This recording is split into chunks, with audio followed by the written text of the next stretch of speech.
Alrighty, so what's up, everybody? Thank you guys for tuning in to another episode of Let's Talk Bulls podcast. My name is Corey, and in today's episode, we're going to be discussing, is Derrick Rose a future basketball Hall of Famer?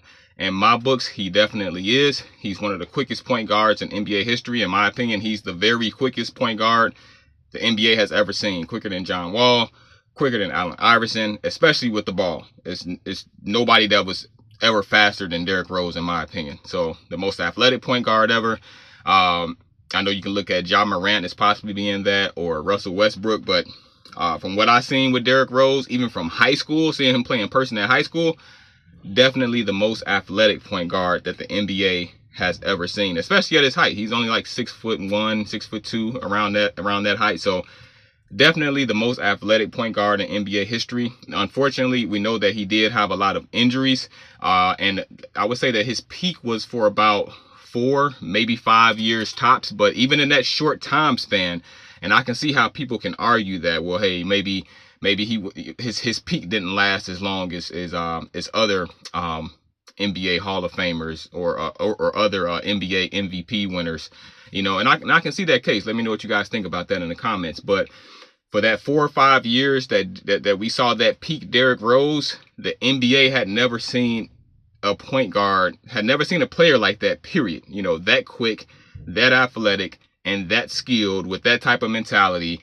The NBA had never seen that. Now, not taking anything away from Allen Iverson, because to me, I think that he was the closest that it came to a Derrick Rose, you know, minus the, you know, having the hops and that type of Derrick Rose athleticism. But Allen Iverson was really quick with the ball, great crossover, great mentality, killer instinct.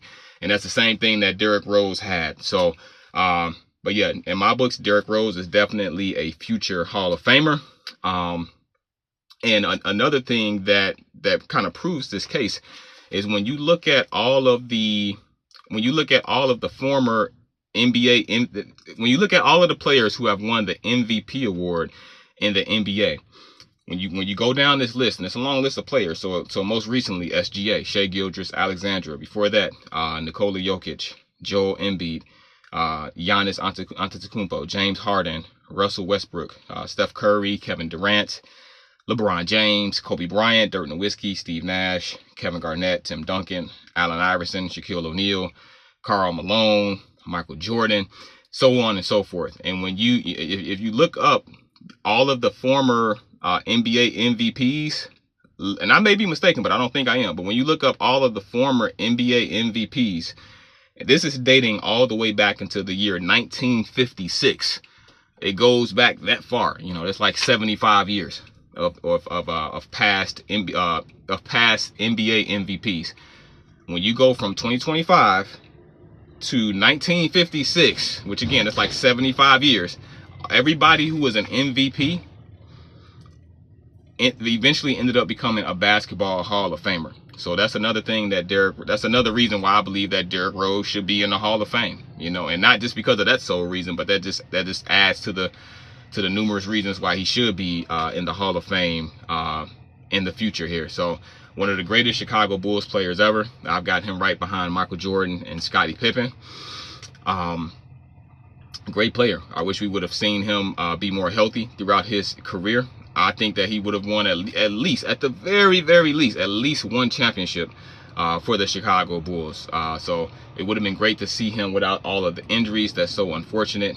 Shout outs to D Rose. Congrats to him for getting his jersey retired coming up here in January of 2026. But in my eyes, Derrick Rose is definitely a future Hall of Famer. Let me know what you guys think about that in the comments. Maybe you guys agree with me, which is cool. Maybe you guys don't, which is fine as well, you know. But D Rose, hey, 16 seasons, 4 to 5 of those seasons we saw peak Derrick Rose.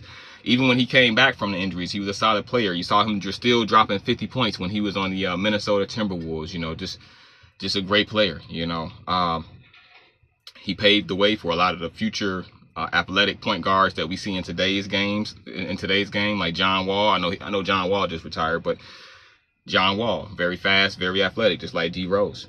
Russell Westbrook, very close to D Rose, but in my books, like, nah, he not matching up with D Rose though.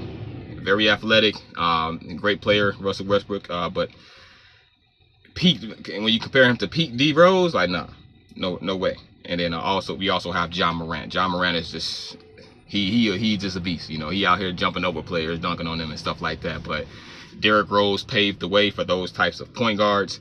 And when you think about it, pre-injury, when Derrick Rose was at his peak, if you guys can remember or not, the top 3 players in the NBA at that time, and they didn't really talk about this that much. I don't know why. I think it had something to do with LeBron. They were trying to make LeBron, they were trying to like force him to be the face of the league, because at the time, Kobe Bryant was still in the league too, you know, around year 2010, 2011. So for some odd reason, they were just kind of, I feel like the NBA was kind of trying to force it on us that LeBron, it was like this LeBron versus Kobe thing.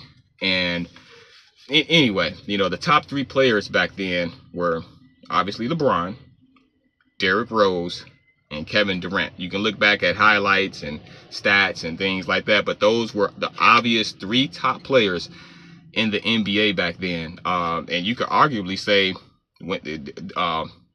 in Derrick Rose's MVP season, he was definitely the number 1 best player in the NBA. But like I say, because they were pushing for LeBron to be the face of the league, and I'm not a LeBron hater or anything like that, you know, props to him, one of the greatest players in NBA history. But at 2010, especially 2011, LeBron was not the number 1 player in the NBA. He was not the best player in the NBA. One of the better players in the NBA, definitely, at least top 5, you know.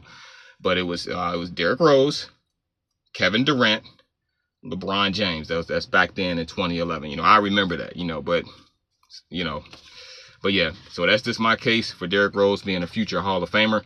Let me know what you guys think in the comments. Maybe you guys don't think he's a Hall of Famer. I've seen people on ESPN and just on NBA websites, you know, people leave comments and stuff like that, and they say that, hey, you know, nah, he wasn't good enough for a long enough time to be an MVP. He wasn't healthy enough, or it was short-lived and things like that. And I get it to a certain extent, but then when you look at Penny Hardaway, I